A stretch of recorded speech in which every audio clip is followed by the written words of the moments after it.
이렇게 만나고 그러지 않은 시간의 기대를 소원합니다.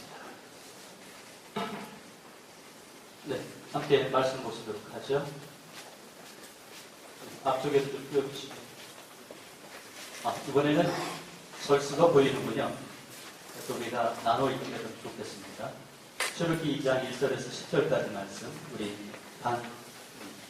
나눠서 교독하도록 하죠. 제가 먼저 읽겠습니다. 레위 가족 중 한 사람이 가서 너희 여자에게 장가들어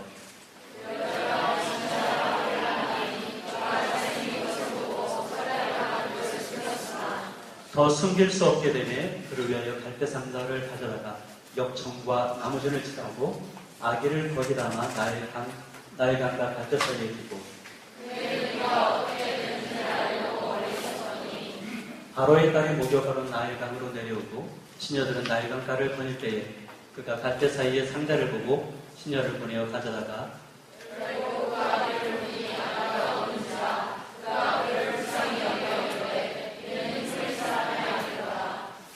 그의 누이가 바로의 딸에게 이르되 내가 가서 당신을 위하여 히브리 여인 중에서 유물을 불러다가 이 아기에게 젖을 먹이게 하리이까?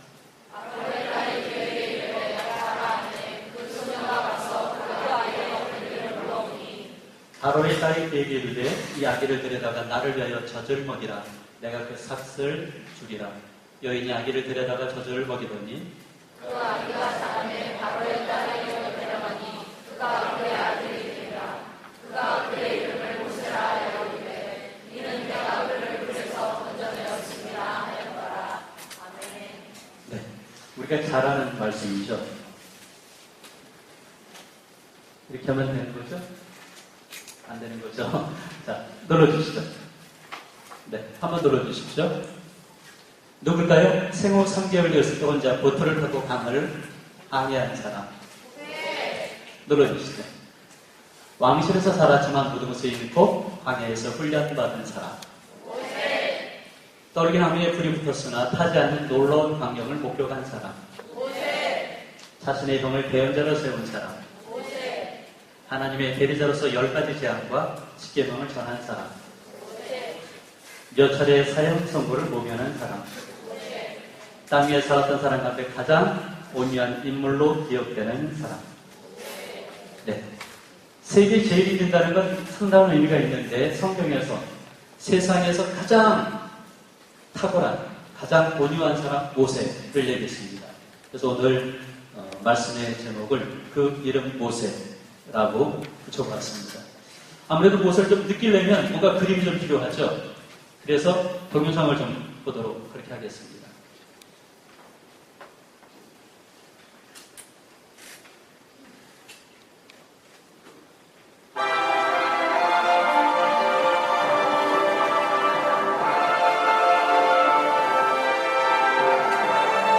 지팡이를 위로 내밀라. 그러면 물이 갈라지리라.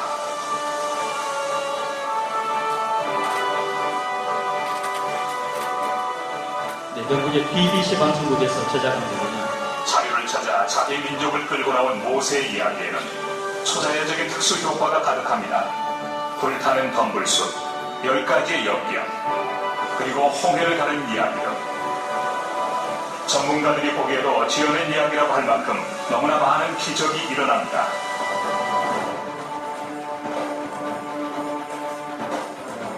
유대 학자들이 단지 자기 민족에게 역사성을 주기 위해 생동감 넘치는 상상력으로 이토록 극적인 이야기를 지어낸 것일까요?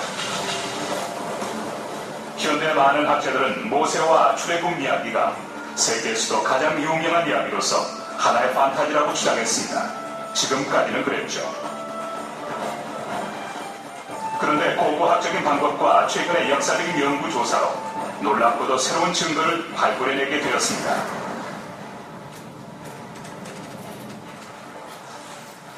그 증거를 찾아 강물이 핏빛으로 변한 노스캐롤라이나의 어느 강과 전설의 대륙인 아틀란티스, 또 헤일로 인해 바닷물이 갈라지는 지중해로 들어가 봅니다.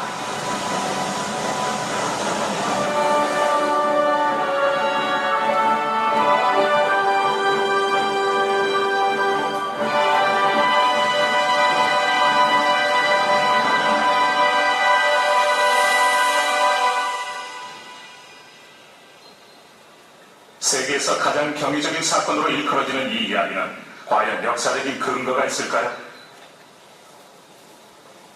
모세는 세계적인 종교의 거인으로서 세계 신앙에서 성스러운 인물로 추앙받고 있습니다. 기독교의 성서와 이슬람의 코란, 그리고 유대교 토라에 따르면 하나님은 이 뛰어난 선지자를 통해 역사에 직접 개입했습니다. These are the things which the Lord has commanded you to do. 모세를 통해 하나님은 율법의 서판을 세상에 전해주었습니다. 십계명은 오늘날까지도 새 종교의 도덕적인 기준이 되고 있습니다. 모세의 이야기는 그의 출생지인 고대 이집트의 나일강 삼각주에서 시작됩니다. 히브리인들은 가뭄을 피해 고향인 팔레스타인을 떠나와 이곳에 정착해 살고 있었습니다.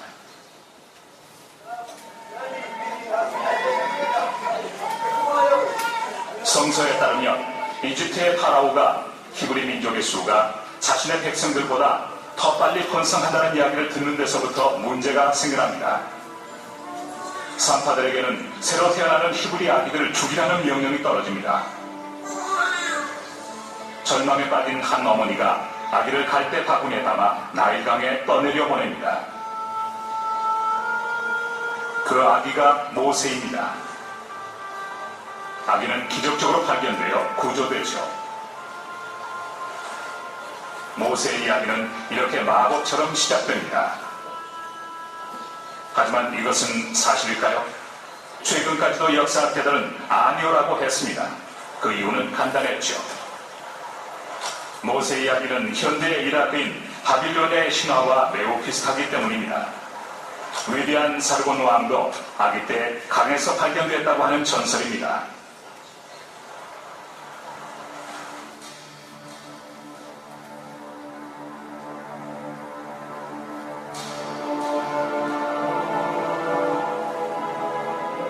초기의 기록을 면밀하게 분석함으로써 우리는 성서가 이 사건이 일어나고 나서도 오랜 뒤에 쓰여졌음을 알게 되었습니다.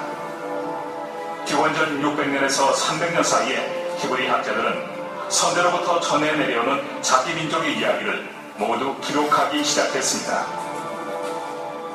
그런데 혹시 사건을 더욱 극적으로 만들기 위해 옛 이야기에 양념을 친 것은 아닐까요?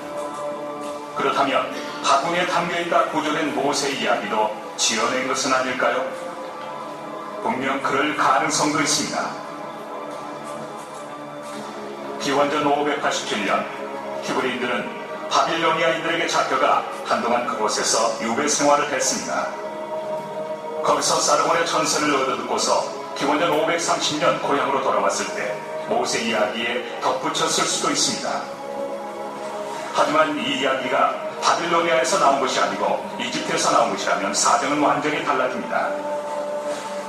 이집트 학자인 짐 호프마이어는 히브리 원전으로 성서를 연구하다가 모세 이야기가 과연 어디서 나온 것인지 알게 됐습니다. 그는 갈대 바군이라는 말이 사르곤 왕 시대에 쓰이던 바빌로니아 말이 아님을 발견했습니다. 성서의 히브리 원전에서는 실제로 고대 이집트어를 많이 쓰고 있는데요. 모세가 담겨 있었던 갈대 바구니라는 말은 이집트어였습니다. 실제로 이 이야기에 나오는 나일, 파피루스, 갈대숲, 강둑 이 모두가 고대 이집트어였습니다. 하지만 가장 획기적인 단서는 모세라고 하는 이름 그 자체에 있었습니다. 이집트어로 모세라는 말의 뜻은 태어난 자라는 뜻입니다. 람세스 대왕처럼 이름에 메스라는 어미를 쓴 왕들이 많았습니다. 람세스에 나오는 메스라는 어미는 모세라는 이름과 그 뿌리가 같습니다. 히브리 학자들이 거의 1000년이 지난 뒤에 이런 단어가 나오는 이야기를 지어냈다는 것은 있을 수가 없는 일이죠. 진짜 이집트 언어이자 진짜 이집트 이름이며 진정한 이집트 배경입니다. 이 환상적인 이야기가 사실일 수 있을까요? 실제로 아기들이 바구니에 담겨 있었다는 이야기는 많이 있습니다. 고대의 아기의 운명을 신의 손에 맡기는 방법이었죠. 오늘날에도 아기를 바구니에 담아 교회 문 앞에 두기도 합니다. 하지만 이 이야기에서 그 다음에 나오는 신기한 장면은 어떻게 된 것일까요?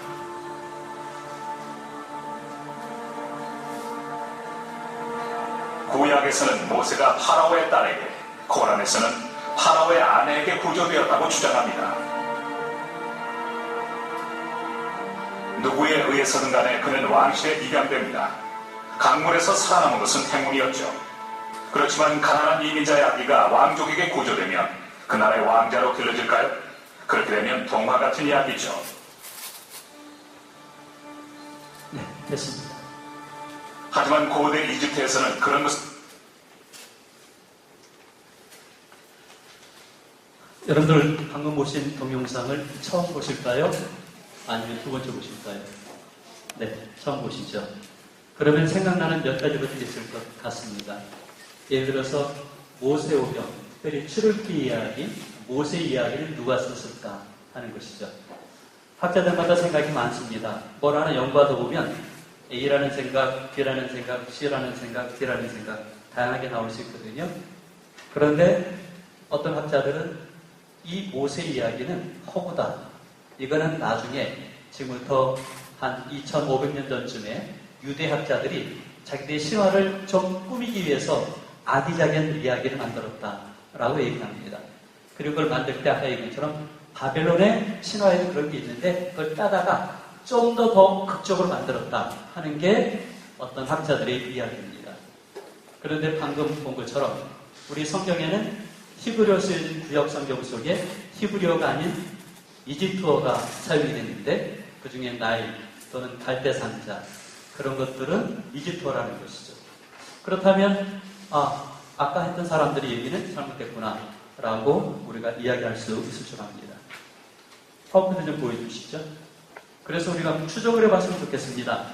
그래서 이집트의 왕조에 대한 공부를 좀 해보면 어떨까라고 생각합니다. 출애굽 시기를 이야기할 때 출애굽 시기가 언제쯤일까 하는 얘기를 해야 되는데 그 전에 이집트의 이야기를 잠깐 얘기한다면 이집트에는 왕조가 30개 왕조가 이어집니다. 우리나라는 어떻죠? 이씨 왕조가 있었고 그 앞에는 고려는 왕씨였죠. 그 앞에 고구려는 누군가 연계신가요? 아무튼 그래서 우리가 왕조라는 게 그렇게 긴 시간이다. 30개 왕조가 아주 긴 세월이다 하는 걸 먼저 생각을 했으면 좋겠습니다. 30개 왕조가 이어지는데 그런데 그 가운데 모세는 어디에 속할까 하면 18번째 왕조다. 그리고 야곱은 아니죠. 요셉은 그 앞에 17조다. 17대 왕조다. 그리고 출애굽 당시에 그때는 누굴까 하면 18대인데 사람들은 19대 왕조로 생각한다. 그게 2000년 정도, 200년 후의 걸로 얘기하는 경우들이 있습니다. 그래서 왕조에 대한 얘기를 잠깐 이렇게 살펴보시면 우리가 알아야 될 사람이 있어요. 자, 여기 투트모세 1세, 투트모세 2세, 그 다음에 투트모세 3세, 아모텟 2세, 투트모세 4세. 5명의 황제 또는 바로가 나오는데 여기 여성 이름도 기억해야 될 것 같습니다. 4명 가운데 우리가 오늘 꼭 다뤄야 될 사람이 있습니다. 누구일까요? 함셋수트. 누가 얘기했죠? 왜? 감으로. 네? 예, 좋습니다. 사실 우리 뭐 하다 보면 안 되면 찍어야죠. 비엘로 찍는 건데 정답입니다.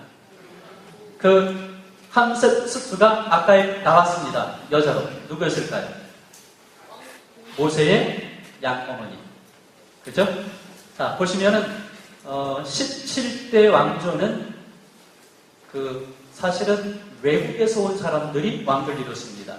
히스토스라고 하는데 그게 바로 셈족이었습니다. 그래서 셈족은 애굽의 북쪽을 다스렸던 왕조 17대 왕조가 되는데 이 사람들이 외국에서 내려와서 자연스럽게 동화가 돼가지고 왕이 된 겁니다. 예를 들면 우리나라에 지금 많은 외국인들이 들어와 살고 있습니다. 그 중에 제일 많은 사람들이 누굴까요? 동남아가 아니죠. 오리도 왔던 외국인. 우리 잘 먹는 짜장면의 원조, 그죠? 중국 사람들이 아주 오래전에 우리나라에 들어왔어요. 청국일 때부터. 그래서 지금 인천에 가면 중국인 거리도 있고, 그 다음에 명동에 가면 중국 대사관 옆에도 쫙 있고, 아니죠. 요새는 제주도에 가면 몽땅 다 중국 사람들입니다.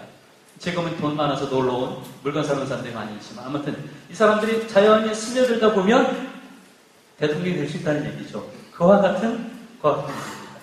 그래서 이 히소스 왕조가 다스리고 있을 때 요셉이 나타났고, 그리고 그때 그 바로는 요셉을 좋아할 수 있었어요. 왜냐하면 같은 민족, 세인족이었으니까. 그래서 요셉을 아는 왕들이 대대로 이스라엘 백성들을 이렇게 잘 보호했죠. 자, 이스라엘 백성들이 처음에는 야곱의 후손들 70명이 왔습니다. 그리고 430년이 지났어요.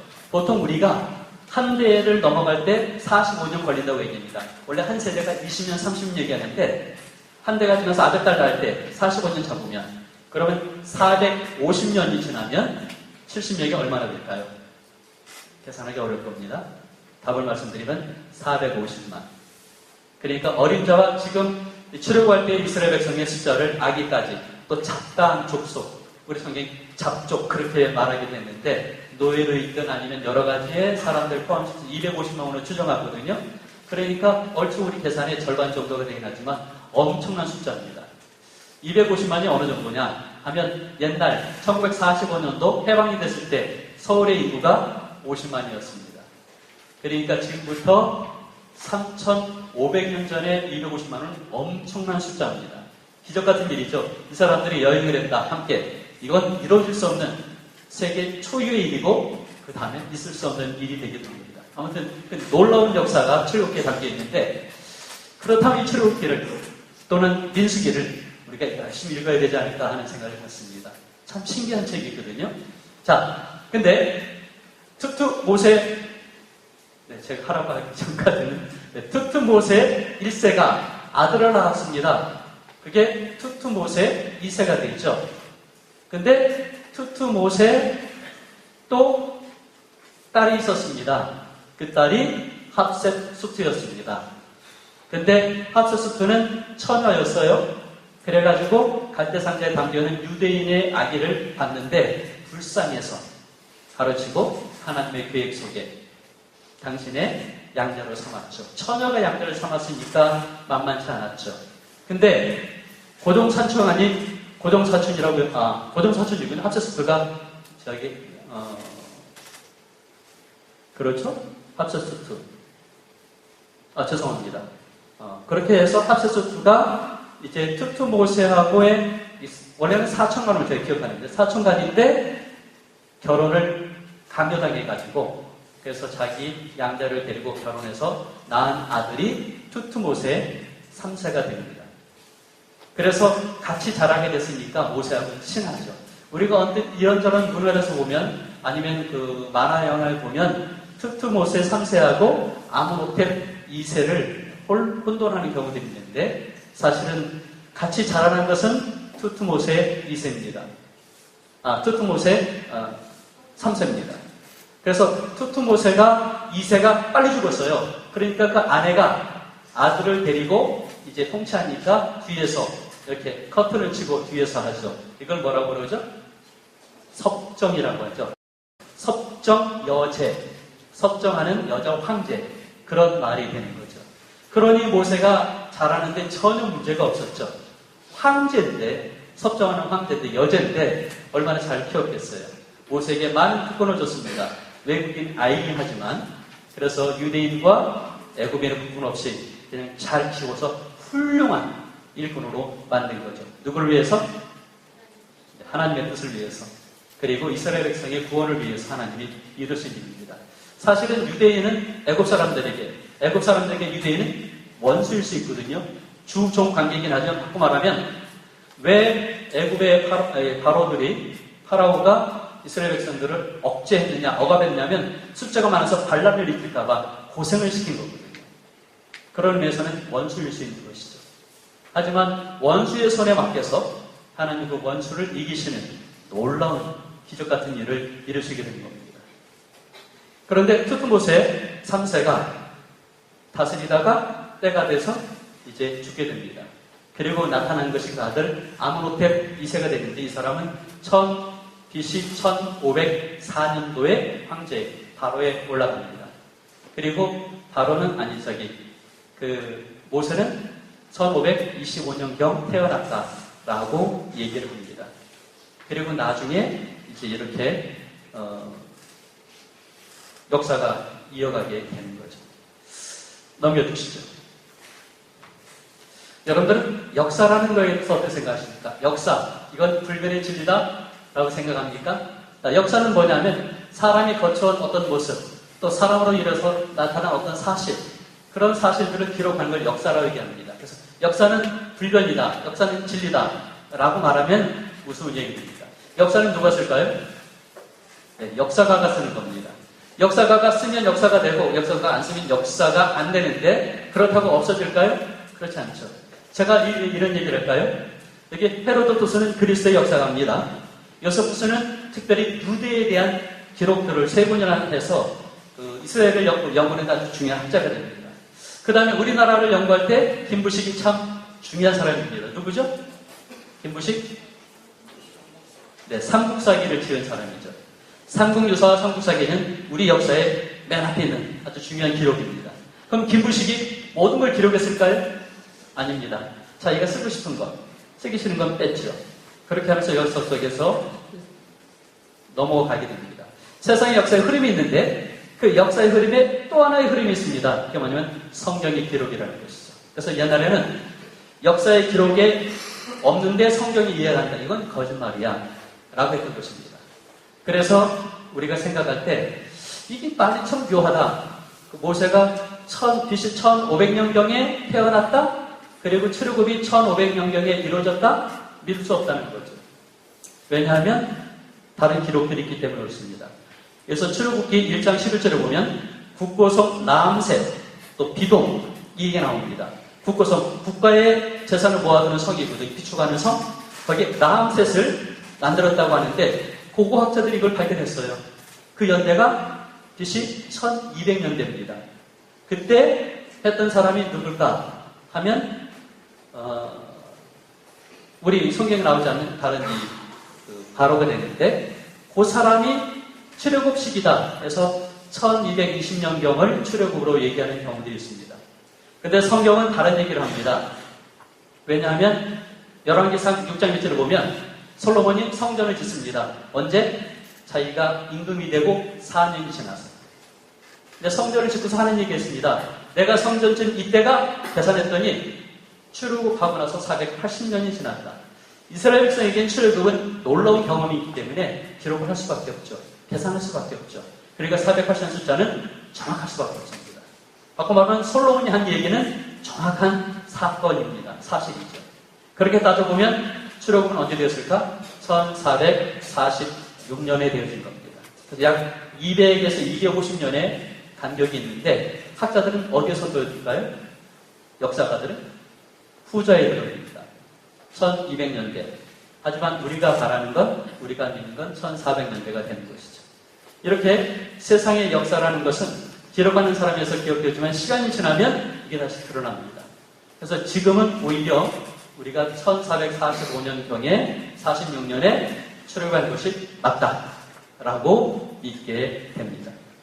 뭐 이런 얘기 한번 볼까요? 넘겨주시죠. 눌러주시죠. 저 뭡니까? 토끼. 저 토끼가 뭐라고요? 대한민국이라고 그러죠. 누가요? 한국은 토끼같이 순해가지고 우리가 보호를 해줘야 돼 라고 얘기하는 거죠. 눌러주시죠. 우리는 그렇게 배워왔거든요. 그랬더니 아니야. 옛날 우리 선조들이 그릴 때는 호랑이라고 그랬어. 그래서 어떤 웅지를 가지고 진취적으로 만주로 시비를 나갈 수 있는 그런 기상을 얘기하는 우리 고유의 학자들이 있었죠. 역사는 어떤 것이 될까? 대한민국이 토끼가 되면 좋겠습니까? 아니면 호랑이가 됐으면 좋겠습니까? 호랑이. 눌러주시죠. 이런 나라가 되면 어떨까요? 네, 대한민국이 예수님과 한 몸이 되어서 세상을 위하여 살 수 있으면 어떨까 하는 생각입니다. 아마 하나님께서 모세를 선택하신 그 이유도 이스라엘 백성을 위해서 하나님 나라를 위해서 하셨다고 한다면 한국 땅에 태어난 우리들을 부르신 이유는 아마 저런 그림처럼 되지 않을까. 예수님을 중심으로 예수님의 영광이 드러나고 예수님의 사랑이 드러나서 모든 사람들이 하나가 되는 그런 세상, 그것이 대한민국에 앞으로 가야 되지 않을까 생각합니다. 근데 이것을 위해서 하나님은 어떤 일을 하셨을까 생각을 해봐야 되겠죠. 자, 하나님은 어떤 일을 하셨을까요? 눌러주시죠. 하나님 뭔가를 하셨습니다. 그리고 뭔가 하신 그 일을 기록한 것을 우리는 히스토리라고 얘기하죠. 히스토리. 역사는 그분의 이야기다. 출애굽기는 그분이 하신 일에 대한 기록이다. 우리가 출애굽기를 읽을 이유가 있습니다. 출애굽기를 열심히 보고 거기서 하나님의 뜻을 발견하고 하나님의 능력을 발견하고 그리고 우리를 향한 하나님의 메시지를 발견하는 게 참 중요합니다. 많은 메시지 중에 한 가지 우리가 얘기하고 싶습니다. 눌러주시죠. 보시면 족장들을 통해서 쭉 이루어진 일들이 있습니다. 그리고 우리 주변의 다른 민족들에 되어지는 일들이 있습니다. 우리는 오른쪽을 역사라고 얘기합니다. 그리고 우리는 왼쪽을 성경의 역사로 얘기합니다. 하지만 저건 하나가 되는 것이죠. 그래서 무엇인가 이루어지는 것, 만들어지는 것이 있습니다. 근데 저기에 정말 중요한 건 뭐죠? 하나님의 역사를 일어나가신 하신 일이 있습니다. 그게 뭘까요? 하나님이 역사를 이루시기 위해서 하신 일. 자, 다시 한번 퀴즈가 되겠죠. 퀴즈 1번입니다. 하나님이 역사를 이루시기 위해서 하시는 일. 뭘까요? 힌트가 너무 부족한가요? 그래도 감을 한번 맞춰보시죠. 하나님이 하신 일. 뭘까요? 그냥 뜬금없는 질문 같아요. 못 맞출 것 같아요. 맞출 수 있겠습니까? 네. 용서. 좋습니다. 또 단어 하나 딱 꼬집으려면 용서보다 더 필요한 게 있습니다. 뭘까요? 선택입니다. 바꿔 말하면 부르심이죠. 어떤 부르심? 눌러주시죠. 네. 모세를 부르셨습니다. 미켈란젤로가 대리석 만든 조각이죠. 이 사람이 바로 모세입니다. 생후 3개월 되었을 때 혼자 보트를 타고 강을 항해한 사람입니다. 왕실사자로 살았지만 40년이 지나서 자기 민족 때문에 애굽의 어떤 지도자를 쳐서 죽여가지고 살인자가 되죠. 그래서 모든 걸 잃어버리고 광야로 갑니다. 그래서 40년이 지났습니다. 그때 하나님이 부르시죠. 호렙산에서, 미디안에 있는 호렙산에서 하나님이 부르십니다. 그래가지고 떨기나무에 불이 붙었는데 안 타니까 이상하다 하고 가봤더니 하나님이 만나주시죠. 여기는 거룩한 곳이니 이 신을 벗어라. 그걸로 끝나는 게 아닙니다. 하나님은 모세를 만나기를 원하셨을까? 하나님의 나라를 위해서 무엇인가를 하길 원하셨던 것이죠. 그래서 일을 시키는데 근데 겸손했어요. 저는 입이 둔해서 안 돼요. 그랬을 때 하나님은 모세만 선택하신 게 아니라 또 다른 사람을 뽑으셨죠. 그게 멀리 있는 사람도 아닙니다. 모세의 친형 아론을 부르셨죠. 그래서 아론은 대변인이 됐습니다. 모세가 가는 곳에 아론이 갑니다. 그리고 모세의 지팡이를 아론이 짚죠. 그래가지고 아론이 그걸 가지고 이적을 베풀기도 합니다. 자, 그런데 그래도 모세는 하나님의 일꾼입니다. 하나님의 부르신 아주 중요한 지도자입니다. 그래서 대리자로서의 역할을 하는데 그 중에 하나가 십계명을 이 세상에 전하죠. 그리고 재앙을 통해서 이스라엘 백성들을 구원하게 됩니다. 몇 차례 걸쳐서 사형을 당할 뻔했지만 그걸 면했습니다. 언제 당했죠? 3개월 되기 전에 했을 때 남자 같으면 죽어라. 사형 선고죠. 그때도 그리고 40살이 되었을 때도 그리고 그 이후에도 80년이 지나서도 모세는 죽을 수밖에 없었는데 그래도 살아났죠. 그러면서도 땅 위에 살았던 사람 가운데 가장 온유한 인물로 기억되는 사람입니다. 하나님은 왜 모세를 부르셨을까? 우리는 그걸로 끝나면 좋을까요? 아니죠. 넘겨주시죠. 하나님 부르신 사람이 있습니다. 누굴까요? 아담아 하고 에덴에서 불렀던 대상도 있죠. 하지만 세상에 죄가 가득 찼을 때 부른 사람이 있습니다. 의로운 사람 노아였습니다. 하지만 또 하나님은 갈대아 우르에 살고 있는 한 남자를 불렀죠. 아브람이라고 합니다. 나중에 이름이 아브라함으로 바뀌긴 했지만 너는 갈대아 우르를 떠나서 내가 지시하는 땅으로 가라 하고 또 부르십니다. 그리고 잘 먹고 잘 사는 어떤 가정에 한 어린 소년을 시련을 당하게 하시죠. 꿈을 주셔가지고 그 꿈을 가지고 시기를 당하게 해서 친형들이 팔아먹게 합니다. 저를 죽이려고 했던가요? 아무튼 그렇게 해서 애굽에 데려갔습니다. 무슨 일을 했죠? 총리가 된 여러 가지 이유가 있지만 그 중에 제일 중요한 것은 뭐죠? 형제들을 위해서, 이스라엘의 자기 친족을 위해서 미리 애굽에 내려보내신 겁니다. 하나님은 사람을 선택하시고요. 하나님 그 사람을 위해서 뭔가 일을 이루십니다. 거기에 모세가 있습니다. 거기에 아론이 있습니다. 거기에 여호수아가 있습니다. 그리고 갈렙도 있습니다. 그리고 성경에 보면 하나님은 성막을 지으라고 말씀하시는데 성막 짓는 사람들도 하나씩 불러주십니다. 그리고 그 일을 맡기십니다.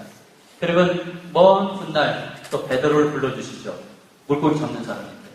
그리고 나다나엘도 부르십니다. 빌립도 부르시고요. 바울도 부르시고요. 그리고 또 누굴 부르실까 하면 여러분과 저를 불러주신다는 것이죠. 자, 여러분은 어떻게 생각하실지 모르겠습니다. 하나님 나를 부르셨다라고 믿습니까? 아멘 소리가 섰군요. 저는 믿습니다.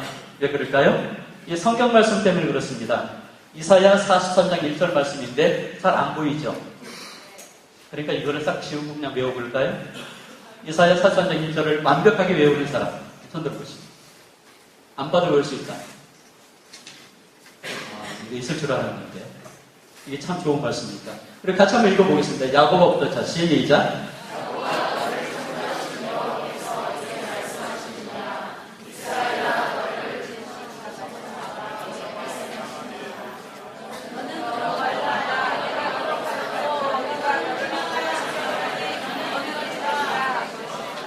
네. 그 뭉개지는 데가 있군요. 야곱이가 아니고 야곱아. 너희 창조하신 여호와께서 이제 말씀하십니다. 이스라엘아, 너를 뭉개졌는데 조성하신, 만드신, 창조하신 하나님께서 이제 말씀하십니다. 너는 두려워 말라. 내가 너를 구속하였고 내가 너를 지명하여 불렀나니 너는 내 것이다. 사실 저 고등학교 때 이 말씀을 읽었는데 저에게 주신 말씀인 줄 좀 믿었습니다. 얼마나 큰 위로가 되는지. 너는 내 것이다. 이 말씀이 여러분 가슴에 담김을 주겠습니다. 이 말씀을 가지고 오늘 우리가 하나님께 나아갔으면 좋겠습니다. 하나님은 다른 분이 아니시고요. 나를 이름을 꼭 찍어서 부르신 분입니다. 내가 너를 지명하였다. 이름 불렀다는 얘기죠. 내가 너를 불렀으니 너는 내 것이다. 우리 이 말씀 하나만 붙잡고 주님께 나아가면 주님이 우리를 만나실 것입니다. 주님께서 우리에게 필요한 것들을 채워주시는데 뭘까요? 내가 너를 사랑한다. 내가 너를 선택하였다. 내가 너를 통해서 일을 하길 원한다. 어떤 일을? 하나님이 기뻐하시는 일을 넘겨주시죠. 로마서 5장 7절 말씀입니다. 참 중요한 사실이 하나 있어요. 뭐냐면 한 사람입니다. 한 사람의 순종치 아니함으로 많은 사람이 죄인이 됐고 한 사람의 순종하심으로 많은 사람이 의인이 됩니다. 한 사람 때문에 많은 사람들이 벌을 받고 해를 입고 어려움을 처하고 한 사람 때문에 많은 사람이 선한 일을 당하고 복을 받고 좋은 일이 많아진다는 것이죠. 바꿔 말하면 한 사람이 중요한데 그 한 사람은 누굴까요? 바로 나 자신이라는 것이죠. 참 에머슨이 한 얘기는 재미있습니다. 민주주의란 우리 모두 한 사람이 민주주의를 펼반한 책임을 지니게 때 이루어진다. 여러분들 어떨지 모르겠지만 저도 지지하는 당이 있습니다. 저도 지지하는 정치적인 어떤 원리가 있습니다. 그런데 주변에는 저랑 다른 사람들이 있어요. 그리고 일을 맡겼더니 일을 잘하는 사람도 있지만 못하는 사람도 있습니다. 막 속상할 때도 있어요. 우리나라가 민주국가인가 하는 생각이 들 때 있습니다. 하지만 그때 다시 한번 돌이켜봐야 될 것은 과연 나는 책임을 지고 있느냐 하는 질문을 해야 되겠죠. 민주주의는 한 사람 한 사람이 다 잘할 때 이루어지는 거거든요. 누구가 잘할 때가 아니고. 하나님과는 어떨까요? 하나님과는 더하죠. 하나님과는 몽땅 두리뭉실 사람들이 모여서 되는 것 결판입니다. 자, 예를 들어서 바닷물을 짜게 하는 것, 바닷물을 오염시키지 않는 소금이 되게 하는 것. 그 염분의 농도가 얼마죠? 바닷물이 썩지 않는 소금물이 됐을 때의 그 농도. 보통 4%로 얘기합니다. 우리나라는 예수 믿는 사람이 얼마 될까요? 제가 얼마 전에 공주를 갔더니 공주에서 예수 믿는 사람이 8%를 얘기하더군요. 제가 언젠가 진주를 갔습니다. 후배 목사님 너무나 힘들어요. 전도하기가. 여기는 5.7%에 그러더라고요. 근데 서울에서 이렇게 종종 중고등학교에 예전에 가보면 서울에는 중고등학교에 예수 믿는 사람이 적어도 30% 넘더라고요. 학교가. 물론 우리 일반 서울에서는 예수 믿는 사람이 사람도 좀 많은 것 같아요. 왜 그럴까요? 다 예수 믿는 사람이 서울로 올라와서 그런지 모르겠습니다. 그러니까 서울은 세계에서 제일 큰 교회도 있기도 하고 그런지도 모르겠어요. 자, 아무튼 그렇게 서울에 예수 믿는 사람이 많은데, 그렇게 국회에 예수 믿는 사람이 많은데 왜 저 모양 저 꼴일까 하는 생각이 들 때가 종종 있는데, 왜 그럴까요? 이유는 그 사람들 잘못한 겁니다. 그 사람들 잘못한 사람, 찍어준 사람 잘못도 있죠. 하지만 더 중요한 것은 우리의 삶 속에 그걸 못하는 것 때문에 그렇지 않을까 하는 생각을 가져봅니다. 나 하나가 빛이 되고 나 하나가 소금이 되어주면 이 세상은 하나님께서 원하시는 그 일들이 이루어질 것입니다. 아마 이것은 추력보다 더 어려운 일 수도 있겠지만 우리가 이루어야 되는 일이라고 생각합니다. 자, 그러면 하나님은 이렇게 나를 딱 부르셨을 때, 부르셔가지고 일을 맡기실 때 그냥 그걸로 끝내실까? 하면 그렇지 않다는 것이죠. 하나님이 기뻐하시는 사람의 모습을 생각하십니다. 그래가지고 기뻐하시는 사람의 어떤 모습을 위해서 주시는 축복이 있습니다. 은혜가 있죠. 그건 뭘까요? 넘겨주시죠. 머릿속 막나는 사람이 성경적인 그리스도를 얘기할 때 세 가지를 얘기합니다. 한번 눌러주시죠. 네, 이겁니다. 소속감. 눌러주시죠. 두 번째, 가치감. 세 번째, 유능감. 이 세상에서 뭔가를 잘 이루어오는 사람들을 봤더니 세 가지가 있다는 것이죠. 하나는 소속감, 어떤 공동체에 속해 있는 것, 또 하나는 자기의 가치감, 또 하나는 자기의 유능함. 이 세 가지를 갖는 사람들은 성공을 하는 사람들인데 그 답이 뭐냐 하는 거죠. 그 답이. 사람들은 성공했다고 자랑을 많이 합니다. 하지만 그 사람이 성공한 사람이 마지막에 내려가는 길을 많이 본다고요. 흔들리지 않고 계속할 수 있는 그 내용은 뭘까? 할 때 답이 있습니다. 하나님의 자녀다. 하나님께서 같이 있다고 하신다. 하나님께서 주시는 능력을 가지고 우리가 살아간다. 그럴 때 세워지는 거죠. 우리 말씀 속에서 찾아보겠습니다. 넘겨주시죠. 영어 1장 12절 말씀 참 쉬운 거죠. 그리고 좋아해야 됩니다. 왜냐하면 우리 얘기니까. 같이 한번 읽어보겠습니다. 자, 시작.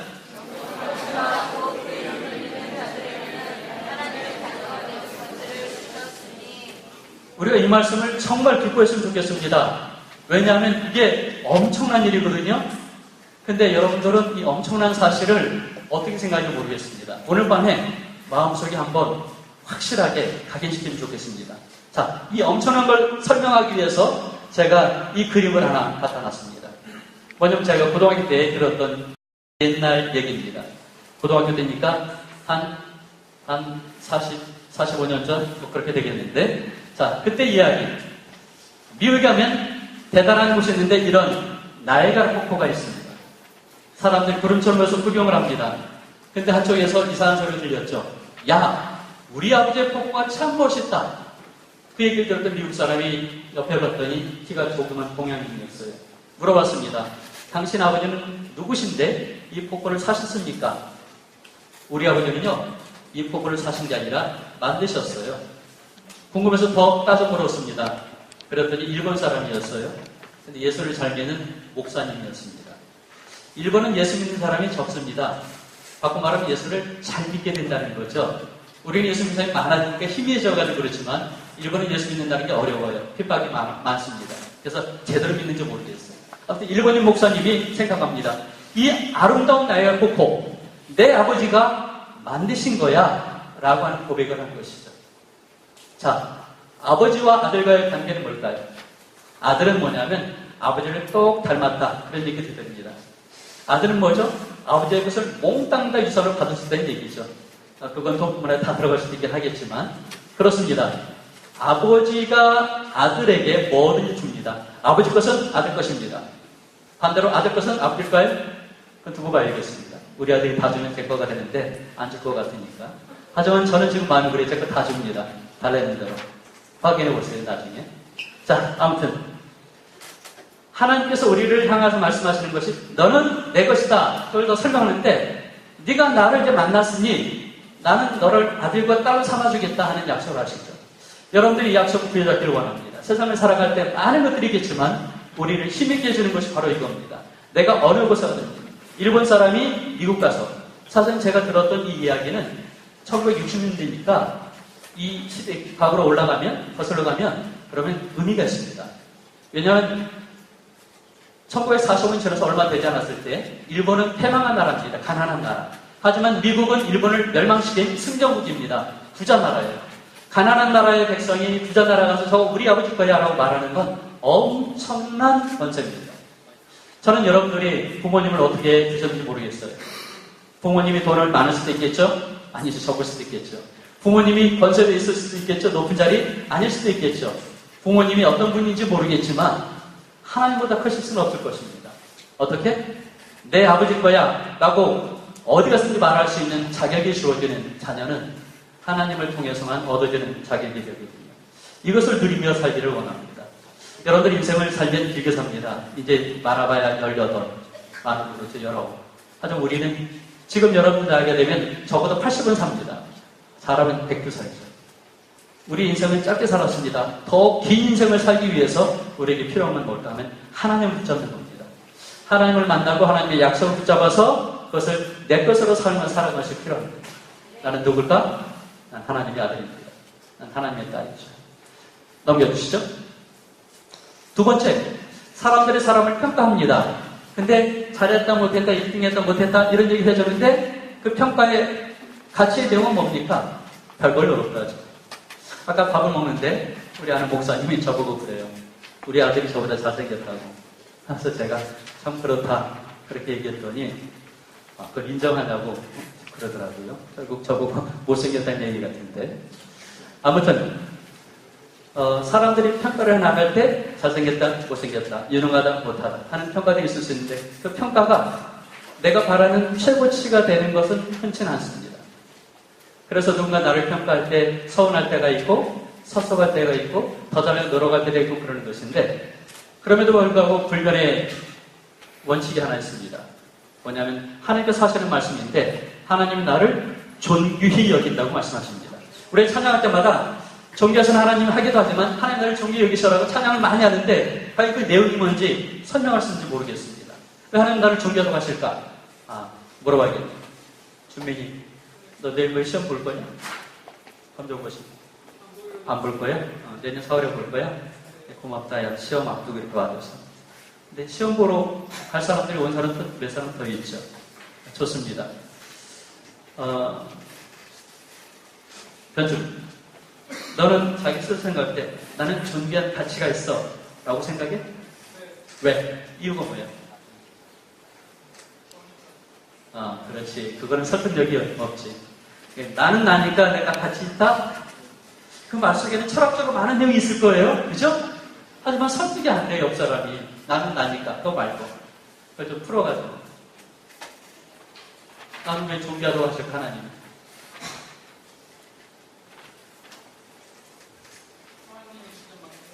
직접 만드셨습니까? 네, 정답의 절반입니다. 또 한쪽, 반대로.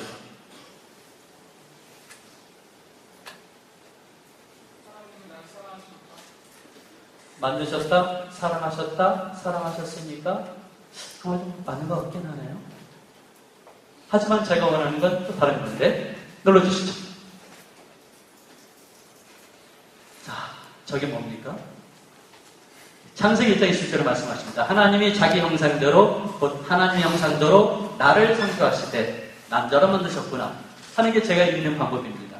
자, 읽는 방법은 누구나 다 있을 수 있는데 제 방법은 그래요. 하나님이 하나님의 형상대로 나를 창조하셨다. 나를 남자로 창조하셨다. 전 그렇게 믿습니다. 여러분도 그렇게 믿습니까? 그런데 그렇죠. 제가 책을 못 갖고 왔네. 제가 쓴 책이 하나 있습니다. 이게 제가 쓴 책이라고 합시다. 제가 성경은 아니고 제가 만든 책 중에 헬라어 성경책이 헬라어 사전이 있어요. 여러분들 잘 모르시겠지만 신약 성경을 공부하려면 헬라어 성경을 읽어야 되는데 헬라어 성경을 공부하려면 헬라어 성경 사전이 필요합니다. 근데 그 사전을 만드는데 제가 일정한 몫을 했거든요. 제가 그런 사람인데 모르시겠죠. 아무튼 제가 헬라어 사전을 만드는데 사람이 이것도 책이 하고 집어던지면 제가 어떤 느낌일까 변주님? 집어던지면 어느 정도 안 좋을까? 만약 이걸 짓밟아버리면 발로 밟으면 어떨까? 그렇지, 정답이다. 이러면 상을 줘야 되겠죠. 나오시죠.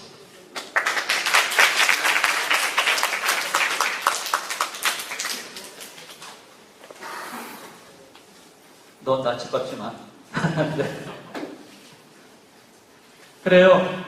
어떤 작품을 만든 사람과 작가의 관계는 동일시가 되어야 되는 겁니다. 그러니까 내가 이걸 만들었으면 남들은 뭐라고 할지 모르겠지만 나에게 이게 정말 소중한, 왜냐면 내가 만들었으니까. 하나님이 저를 만드셨기 때문에 다른 사람이 저를 아무리 욕을 해도 그래도 문제 없습니다. 왜냐면 만드신 하나님을 나를 존귀도 하십니까? 그리고 만드셨기 때문에 존귀도 할 수밖에 없으니까 그 사실을 저는 믿으려고 날마다 묵상합니다. 그래요. 하나님은 나를 존귀하게 여기시는 것은 첫째, 만드셨기 때문입니다. 하지만 또 있습니다. 눌러주시죠. 네. 여기는 휴대폰인데, 보이시나요? 여기다 보석인데, 다이아몬드인데, 저기 아마 제 기억으로는 20억인가? 그럴 거예요. 저건 왜 가치가 있죠? 돈을 주고 샀습니다. 자, 고린도서 6장 19절 말씀입니다. 너희 몸은 너희가 하나님께로부터 받은 바 너희가 함께 계신 성령의 전주를 알지 못하느냐? 너희는 너희 것이 아니라 값으로 산 것이 되었으니 그런데 너희 몸으로 하나님께 영광을 돌리라. 두 가지가 있죠. 하나는 너는 네게 아니고 값을 주고 하나님이 사셨기 때문에 하나님 거야 라는 말씀을 하고 있습니다. 아까 우리 읽었던 이사야 41장의 말씀 기억하시죠? 내가 너를 지명하여 불렀나니 너는 내 것이다. 지명하시는 그 상황 속에 담겨있는 내용입니다. 네가 죄인인데 네 죄를 위해서 너는 죽어야 되는데 내가 널 사랑하니까 죽일 수가 없어. 살려야 되겠어. 근데 대신 하나님의 공의는 허락을 안 해요. 할 수 없이 나와 똑같은 누군가가 죽어줘야 돼요. 그런데 죄가 없는 사람이어야 됩니다. 그게 사람으로는 안 되기 때문에 하나님이 독생자 예수님을 세상에 보내셔서 죽게 하심으로 저를 살리신 것이죠. 그래서 여기에 피값이라고 얘기합니다. 너희는 너희 것이 아니라 값으로 산 것이 되었으니 그런데 너희 몸으로 하나님께 영광을 돌려드리라 할 때 이 값은 돈을 주고 그랬는데 피값이라는 것이죠. 하나님은 저를 하나님 걸로 삼으시기 위해서 값을 지불하셨습니다. 가장 귀한 독생자를 죽게 하심으로. 이 사실을 가지면 그러면 우리에게 큰 힘이 됩니다. 가끔 가다가 어떤 분들은 저한테 그래요. 목사님은 왕자병입니다 그러는데 저는 그 말이 욕으로 들리지 않습니다. 때로는 반성하죠. 교만하지 말자, 겸손하자, 그리고 열심히 봉사하자, 뭐 그렇게 하는 마음을 한편으로 갖긴 하지만 한편으로는 당당하고 싶습니다. 물론 제가 가진 게 별로 없고 잘하는 게 별로 없기 때문에 더 그렇기도 하는데 그럴수록 주눅 들지 않으면 노력합니다. 왜? 내가 잘해서가 아니죠. 하나님이 존귀하다고 하셨으니까 다른 사람들이 하나님도 못한 누군가가 존귀하다고 얘기 안 한다는 것이 문제가 될 수 없다는 것이죠. 저는 여러분들 마음속에 이 말씀이 늘 함께 하시면 좋겠습니다. 아까 주민이 말한 것처럼 하나님 나를 창조하셨으니까 그리고 예수님의 피값으로 나를 사셨으니까 우리는 존귀할 수밖에 없습니다. 넘겨주시죠. 세 번째, 고린도서 3장 10절 말씀도 있긴 하지만 우리 4장 12절, 13절 이 순절이 참 좋습니다. 같이 한번 읽어볼까요? 시작.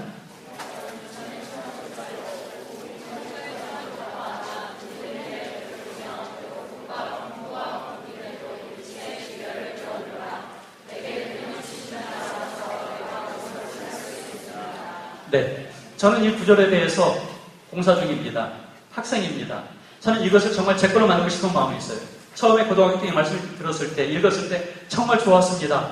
야, 나도 바울처럼 이렇게 말하고 싶어. 그리고 꽤 긴 세월 동안 살아왔습니다. 열심히 살아왔는데 저 말씀이 아직은 제 고백이 되는데 부족한 것 같아요. 내가 비천에 처할 줄도 알고 풍부에 처할 줄도 알아. 저거는 조금 할 수 있는 것 같습니다. 모든 일에 배부르며 배고픔과 풍부와 궁핍에도 일체의 비결을 배우노라. 저 말에는 조금 앞에 거는 그래도 90점일 텐데 저 말에는 80점 될 것 같아요. 근데 문제는 다음입니다. 내게 능력 주시냐, 내가 모든 것을 할 수 있다는 이것을 제 걸로 고백하고 싶은데 아직은 참 미흡합니다. 그래서 이번 캠프를 준비할 때도 마음속에 좀 부담이 있었어요. 내가 능력이 있으면 참 좋겠는데 어떡할까? 여러분들이 돌아가셔서 그럴 것 같아요. 아예 손 목사님 설교 듣고 내가 한번 뒤집어지길 바랬는데, 손 목사님 설교 듣고 나서 내가 한번 하나님을 제대로 만나길 바랬는데, 그렇게 하면 제가 참 숨을 곳이 없을 것 같아요. 죽음은 유세될 것 같은데. 하지만 저는 변명합니다. 캠프는, 수련회는 설교를 한 사람이 하는 게 아니라 모두가 하는 겁니다. 스태프들이 우리 25명이 있어요. 여러분들 위해서. 대단한 준비를 했습니다. 아니죠. 또 다른 사람들이 물심양으로 많은 사람이 도와줬습니다. 그게 모아져서 하나의 하모니를 이룰 때 은혜가 임하는 겁니다. 아니죠. 여러분들이 힘쓸 때 되는 거죠. 여러분들이 말씀을 마음속에 상기하면서 묵상하면서 간절함으로 하나님을 찾을 때 하나님이 찾아오십니다. 그리고 말씀하실 거예요. 내가 너를 내 것으로 삼았어. 아니, 말씀하실 겁니다. 너는 내 아들이며 내 딸이야 라고 말씀하실 것입니다. 하나님 말씀하시죠. 너는 나에게 참 존귀한 자야. 왜냐하면 내가 너를 창조했으니까, 내가 너를 피값 주고 샀으니까 말씀하실 거라고요. 아닙니다. 너는 무능한 사람이 아니야. 넌 대단히 유능해. 뭐든지 할 수 있어. 왜냐하면 네 곁에는 나 성령 하나님이 함께 계시니까 라는 음성을 여러분들이 확인할 수 있으면 참 좋겠습니다. 우리가 하나님 향하여 고백을 하면 좋겠는데, 하나님의 아들과 딸로 삼으신 하나님에게 감사하면서 우리가 고백했으면 좋겠습니다. 자, 주민한테 다시 한번 물어볼까? 어떻게 고백하면 좋아하실까, 하나님? 너는 내 것이다 라고 하신 말씀하신 하나님에게 내가 어떤 고백을 하나님이 그래 잘했다라고 하실까요? 문상 말고 더 큰 거 주실까요? 어렵군요. 그건 이따 찾아보십시다. 넘겨주시죠. 우리 이 시간 함께 찬양했으면 좋겠습니다. 가사가 보입니까? 사랑합니다 나의 예수님, 사랑합니다 나의 하나님. 우리가 하나님을 사랑하는 마음이 있으면 하나님은 말씀을 들고 찾아오십니다. 아니, 이미 들었던 말씀을 기억나게 하셔서 성령께서 우리 마음속에 크게 역사하십니다. 저는 여러분들을 머릿속에 말씀을 담았습니다. 이제 성령께서 여러분 가슴속에서 그 말씀이 열매맺게 하실 줄 믿습니다. 우리 이 찬양을 같이 한번 불러보겠습니다.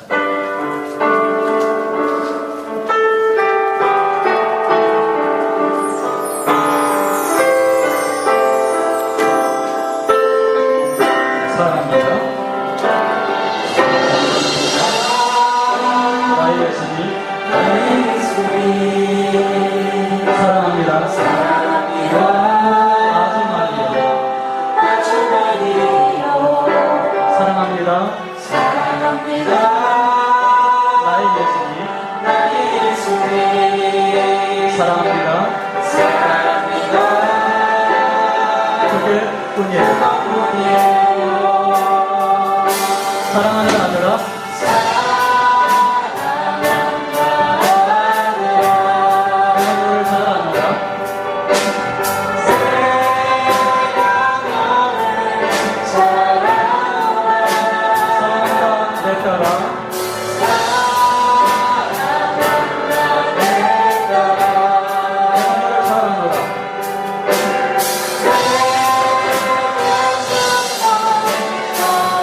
이 시간 우리가 그는 남과 함께 기도했으면 좋겠습니다.